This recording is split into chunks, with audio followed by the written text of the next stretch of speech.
धाराशिव जिल्ह्यातील शेतकऱ्यांना खूप आनंदाची बातमी आहे. खरीप 2025चा पीक विमा जो आपल्या राज्य कमिटीने मंजूर केला होता, त्याच्या विरोधामध्ये पीक विमा कंपनी केंद्रातल्या TSE कडे गेली होती आणि केंद्रातली जी कमिटी सल्लागार कमिटी आहे, म्हणजे ते केंद्रातली तांत्रिक सल्लागार समिती जी आहे, त्यांनी देखील आपल्या राज्यातल्या कमिटीचा जो काही निर्णय होता तो कायम ठेवलाय आणि शेतकऱ्यांना 7 दिवसाच्या आत पीक विमा अदा करण्याच्या बाबतीत सक्त असे निर्देश दिलेले आहेत. आनंदाची बाब आहे. आपल्या सर्वांनाच त्याची खूप उत्सुकता होती आणि गरजही होती. प्राप्त परिस्थितीमध्ये आपल्या भागातल्या शेतकऱ्यांना साधारण एक 300-350 कोटी रुपये आता उपलब्ध होतील आणि ही कमिटी अशी आहे की ज्याचा आदेश पाळणं हे विमा कंपनीला बंधनकारक आहे.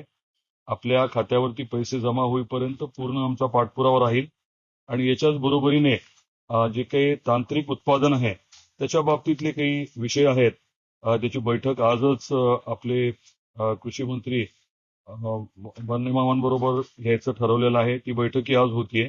त्यामुळे एकीकडे जो काही 50-50चा निर्णय होता त्याच्या अनुषंगाने मिळणारे 300-350 कोटी रुपये हे येत्या 7 दिवसात आपल्या खात्यावरती जमा व्हायला सुरुवात होतील. ही खूप महत्वाची बाब आहे. जो काही पाठपुरावा, जे काही कष्ट सगळ्यांनी घेतले, त्याचं हे फळच म्हणावं लागेल आणि ज्यांनी या प्रक्रियेत आपल्याला सहकार्य केलं त्या सर्वांचे मी मनापासून आभार व्यक्त करतो. आणि मी म्हटल्याप्रमाणे हे पैसे खात्यावरती जमा होईपर्यंत आमचे पूर्ण ताकदीने प्रयत्न राहतील. लवकरात लवकर कसं मिळेल यासाठी आमचे प्रयत्न राहतील आणि आपलं देखील या विषयात सहकार्य राहू द्या. तांत्रिक उत्पादनाच्या बाबतीत मात्र आपल्याला केंद्र सरकारपर्यंत जावं लागणार आहे. जो निर्णय घेतलेला आहे त्याच्या बाबतीत बदल करण्यासाठी देखील मी योग्य पद्धतीने प्रयत्न करतोय. आपलं सहकार्य राहू द्या. खरंच मनापासून आनंद झाला, कारण सारखं सगळ्यांचं म्हणणं होतं की कुठपर्यंत आला विषय. 2021च्या बाबतीमध्ये आपल्याला कल्पना आहे की अजूनही आपण सुप्रीम कोर्टमध्ये आहोत आणि याच महिन्यामध्ये तारखा आहेत.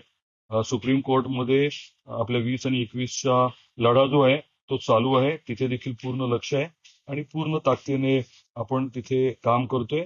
यश नक्की आपल्याला मिळेल.